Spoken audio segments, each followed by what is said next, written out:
check in with you and see how things have gone for you through the first 6 or 7 games of the season. What you were hoping to accomplish on an individual basis, and how you feel like you've done in that regard. I mean, so far, obviously, we lost 2 games that we feel like we should have won. Just not taking advantage of the moment and not playing how we play. But for me personally, for the season, I mean, it's been going cool. I feel like it's still other levels I can reach, and I don't think I've been playing my best basketball at all yet. But hey, You made a point that you this offseason, because you're injured most of the year last year, that you wanted to be able to kind of bounce back and build off of last year. Do you feel like you've made strides in that regard? yeah, definitely, I feel like I made strides just being more mature now, not taking anything for advantage, and just knowing how to make playing a lot easier on myself versus not trying to force things, letting things come to me and things of that nature. Thank you. Brendan, then CL. Hey, Armando. Yeah, I know obviously this is a different offseason that a lot of the freshmen went through this year compared to what you went through a season ago. But I'm just curious, overall, now that we're into the brunt of the season, can you sense a difference in the way that they sort of look at things versus how maybe you did when you were in their shoes a year ago? Yeah, I mean, definitely. Obviously, they're on a lot better team, so to move around is just a lot better. And I would say Garrison's been doing a good job of just leading us. Also, me and Garrison, especially with the bigs, just leading them and letting them know how to approach it and not letting them make the mistakes that me and him made our freshman year. CL Brown. Hey, Armando, what is it like kind of preparing on the fly for teams? Last week, you guys, the Elon game had been canceled. So I think it was on that Wednesday when it was announced that you guys would be playing Central. Same kind of thing. You guys thought that you'd be playing Ohio State, and then boom, this week it gets switched to Kentucky. What is it like from a preparation standpoint when games change like that? Well, I mean, it was more just a mental thing because we usually just prepare for the team 2 days in advance, and we knew yesterday. So we had our 2 days in advance, but just mentally we had our mindset on Ohio State, but we just had to switch it over to Kentucky. And obviously it's a great historic program, and we know they're going to give us our best shot because every team we play against, they try to give us our best shot. So, and obviously they 1-4, so we know they're going to come out playing hard. So we know we got to match that too, and we're not happy with our record so far either. So it'll be a great game. All right, and what have you seen from RJ in terms of kind of that question earlier about the young guys coming along? From what you remember your freshman year, how do you feel like RJ is fighting through his transition? Yeah, I mean, I think RJ's been doing good. I mean, honestly, just for the freshman guards, it's a lot harder just because they had no exhibition games. It was a quick turnaround, like just jumping straight in there into games. So obviously no scrimmages and things like that. So I mean, I would say it was probably tougher for them making that transition, but I mean, they're growing, and I expect big things out of them this weekend. Adam Smith, then Ross. Hey, Armando, just piggybacking off of what CL asked there. When you get that news that who you thought you were going to play isn't going to be who you play, and you've got somebody different, is that surprising to you, just with how weird this season is, or just what is it like when you receive that and are told, okay, things are different now?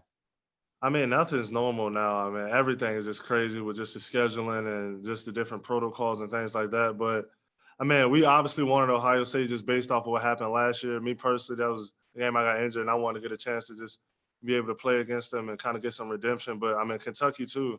Y'all know how it is with Kentucky, so we were just as excited. Thank you. Good deal. Ross. Armando, you mentioned, maybe not playing the best you'd like to play or maybe not reaching your potential. What does that look like when you think things are all clicking for you? What type of player do you think you can be and want to be this year? I mean, I feel like I can be the best big in the country, just at my best, and just one of the best two-way players in the country too. I feel like I can defend all the best players, and I feel like I can score at will too at my best. In what ways have you seen yourself improve already this year compared to last year?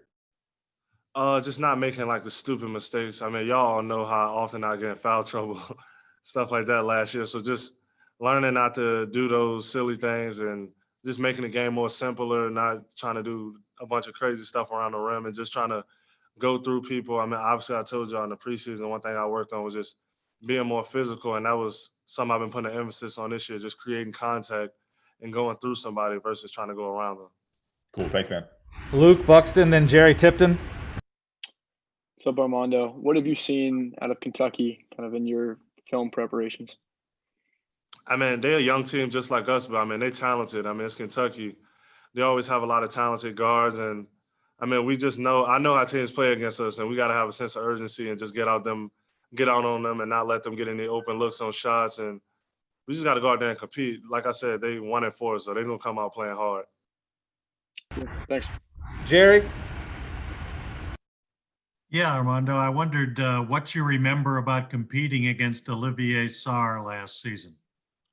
Yeah, he was pretty good. I mean, he's a skilled player. He can shoot the mid-range jump shot. He can score over both shoulders. So we know we got to key in on him and not let him get going, especially with him being a big piece of their offense. And I wondered too, you guys obviously struggled last year. How did people react to that? You know, it's an elite program, obviously, North Carolina. How was that impacting the players to not have it go as well as everybody wanted it to? Yeah, I mean, I feel like it scarred all of us. None of us wanted to be that team for UNC, but I feel like it helped a lot of the guys grow that stayed here and left a lot of the guys with a lot of regret that's not here, but you live on. Got time for two last people, Luke Leiden and then Brendan Marks, and then Coach Williams will be ready to come in. Hey, Armando, appreciate the time. Quick question for you. How challenging has it been for you as a player and a student athlete to just adapt to what this season has been like with COVID and all those things? Obviously very different from years past.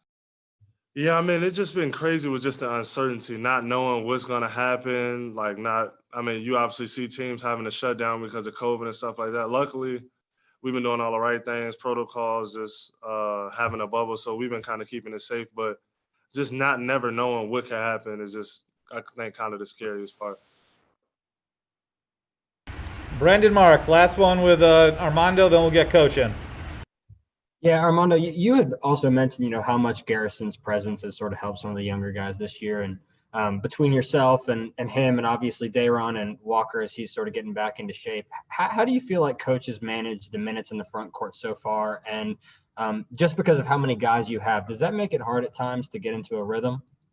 No, I wouldn't say that because, I mean, it's like that in practice too. I mean, we all got to sacrifice some, but I mean, I wouldn't even really call it sacrificing because I think it benefits us and we all play good. I mean, you look at Garrison, I feel like he's the best player in the country, and just him being so unselfish and willing to sacrifice his minutes and shots for also the other great bigs like me and Dayron and Walker. I mean, even Walker Miller too, he's been great. I mean, y'all don't see him as much, but in practice, I mean, you see him, and also Sterling too. Man, when he comes back, that's going to be scary. He's been practicing with us. I mean, he's contesting us at the rim. He looks great. So, I mean, we can go 6 deep in the front court realistically. And I feel like we got 6 big men that could start basically on almost any program in the country. And, I mean, it's a lot of fun. You get better every day, and we just competing. And we know and we feel like we're the best front court in the country. Just quickly, has Sterling been back practicing for a while now? What would you say? Yeah, he's been back for like a week or two, just half court. I mean, he's been great, though. Like, I'm telling you, Sterling, he's been great. He's going to surprise a lot of people.